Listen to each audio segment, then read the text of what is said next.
Bill Gates said, "I will always choose a lazy person to do a difficult job because a lazy person will find an easy way to do it." What's a real-life example of this? I was working as a stock boy in a supermarket, and when we had to fill the milk cooler, people would bust open a 12-pack of milk cartons and put them in one by one. On my first day, I just placed the 12-pack in the cooler and cut the plastic off on one side with my box cutter and yanked it from under it, and the look of the store manager and the other employee who was training me was pure bewilderment. From that day, everyone did it my way. I did this during the start of the pandemic with paper towels on an empty shelf, thanks COVID panic buyers. Instead of opening the box of single-roll paper towels and placing them on the shelf, I just cut off the bottom of the box and slid the rolls right out. Start of lockdown, my 9-year-old son was having worksheets emailed to complete at home. One day, left him at the laptop doing his maths while I made some dinner with my 3-year-old daughter.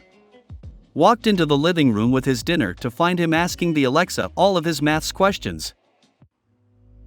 I wouldn't call that lazy so much as an intelligent use of the technology at hand.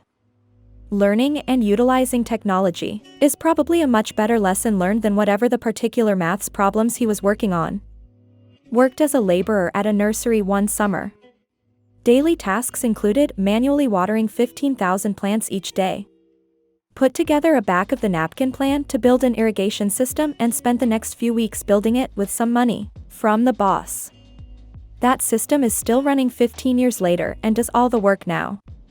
I did automate myself out of the job and had to find another eventually.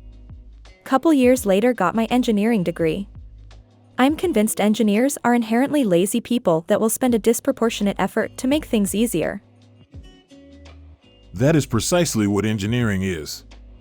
My brother-in-law spent a whole summer trying to figure out how to fix his sagging deck at the lake, which he could in theory crawl under and jack it up. It would have been a tunneling project. It's a 60 by 60 area, all long 2 by 6 boards. Massive. I sat there long enough with enough beers in me to come up with the idea of just cutting a square out of the sagging area about 3 foot x 3 feet, jacking it up, then re-screwing down the boards. He paints the thing every spring with a roller anyhow, so it's not like the square cut shows up. He thought I was a genius. I was just lazy. Finally, a non-computer story. We had to hold a thermometer in water in chemistry class. It probably was only a 20-minute experiment, but your arms get tired after a couple minutes and you can't let the thermometer touch the bottom of the pan or it won't get an accurate reading. So instead of sucking it up and just holding the thermometer, my lab partner built a contraption out of lab books and paper clips to somehow hold the thermometer in the water without it touching bottom. It was the stupidest looking thing you would ever see in a lab class, and our professor even walked over and said, "If it looks stupid, sounds stupid, but it works, then it isn't stupid." My lab partner and I joke that he wasn't talking about the contraption but the intellect of my lab partner. I had a math teacher that actively encouraged his students to be as lazy as possible, defining lazy as actively searching for ways to do as minimal work as possible. His logic was that, the way math is now, it could always be simplified and still work the same. Someone just needs to be lazy enough to find that. My favorite math teacher used to say that the best solution is the one you find. I was a paid intern at a large company during one summer back home from college. My work 95% consisted of using SAP, import to Excel, clean data and generate reports, occasionally create some tool someone needed. In the February 1st weeks after getting a hang of my responsibilities, writing all the Excel formulas needed, and basically automating 99% of my work, I was chilling. I went from actually working from 9 to 5 to maybe 1 hour tops a day. Finding, importing, cleaning, and reporting usually took hours, but with all the formulas it took 2 minutes of clicking. I then helped the other cool intern get his shit set up so we could both just chill. We could take 2-hour lunches, paid for by the company, and nobody said anything cause we were just getting so much more done than the other interns. OFC, I helped for special tasks when asked, but those were simple 20-minute tasks building something in Excel. Overall, was the easiest/stressless internship of my life. What I'm getting from this thread is I should learn Excel and how to automate stuff. The clerk was asked to bring 145 white papers into the office. He doesn't want to count the papers manually, so he printed 145 blank sheets and took them in.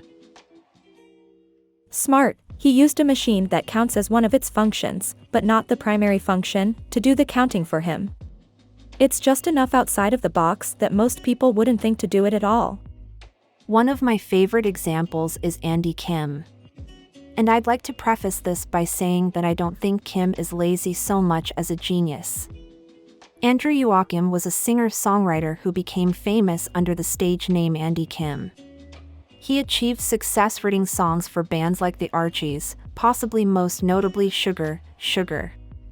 After his success, he coasted for a while until his record label dropped him for lack of output. At that point, he created his own label and cranked out hits like Rock Me Gently.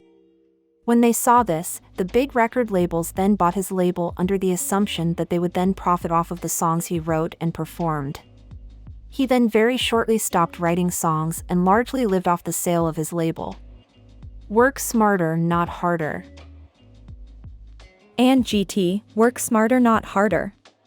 And be a genius. Let's not forget the most important part here. It took me like 3 months, but I automated a data pipeline to extract data, clean it up, and spit it out in an Excel or PDF format to one of our clients.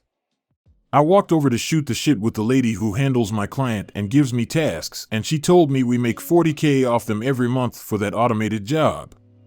Fuck, I need to go start my own business.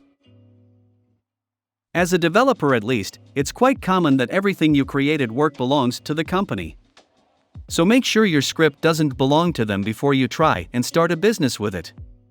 When Carl Friedrich Gauss, the famous German mathematician and physicist, was in elementary school, around 1784, his class was assigned the busy work task of adding all the numbers from 1 to 100, 1 plus 2 plus 3 plus 4, and so on. This usually kept the class quiet for half an hour or so. 7-year-old Carl was sitting quietly with the correct answer, 50-50, while the rest of the class was just starting, so the surprised teacher asked him how he came up with the solution. He replied that he added 1 and 100 and got 101. Then he added 2 and 99 and got 101, 3 plus 98 is equal to 101, and so on. He realized there was a pattern of 50 pairs of numbers, with each pair adding up to 101. And 50 times 101 is equal to 5050. I wish I had this gift to be inquisitive about number patterns. I don't trust or follow my instincts enough in maths. When I was in college, I had a job at an Italian fast food place with a reputation for its breadsticks. They came in frozen and needed a bit to thaw, so we'd take a giant 3x4-foot aluminum baking sheet, spread them out in a single layer with no spaces and cover it with a plastic bag, then leave it sit in the walk-in overnight.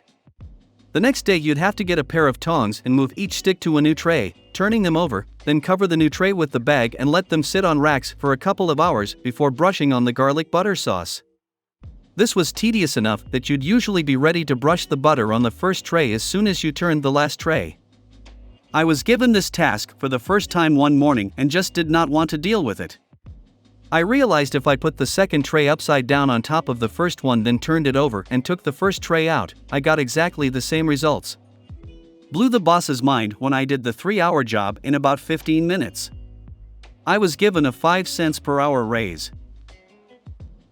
Ah, yes. 5 pence seems adequate for saving 3 hours each time faced with tears of joy. I was once set to test a certain piece of equipment on a ship. The test involved attaching the unit to a reader, then run loads of command line commands. Then, one would have to make a copy of all the text, copy it into Word and save it as a real crappy-looking report. There was hundreds of units, and they needed to be tested several times a year. We did about 20 to 30 a day. It would take several weeks to finish. I didn't know coding at the time, but always wanted to learn it. Within 2 months, I had made a program, even with a GUI, to spot faults with ease, instead of having to actually read the reports. The program could read 3 units at a time, and would automatically create a smooth PDF report and save it on our server, named with serial number and date. The job was now to attach 3 units, then wait for about 3 minutes, detach and attach new ones. Basically 30 seconds work, 3 minutes break. I could now test all units in a day, though I would typically spread it out over a couple more days. When I left the company, I left the program on the test computer. I got an email from an ex-colleague a few months later, saying they were using the program on several ships now. There wasn't any manual for the program, of course, but it was so straightforward that it wasn't needed. And GT, if I need directions, I'm not asking a man with one tooth, I'm asking a man with one leg. 'Cause he definitely knows the easiest way to get there. Yep, if there's a shortcut, that one-legged fucker knows where it is. You won't be hopping fences neither. I plug clocks in at midnight so they're already set. Trip the main fuse in the house at midnight to do all the appliances too, LOL.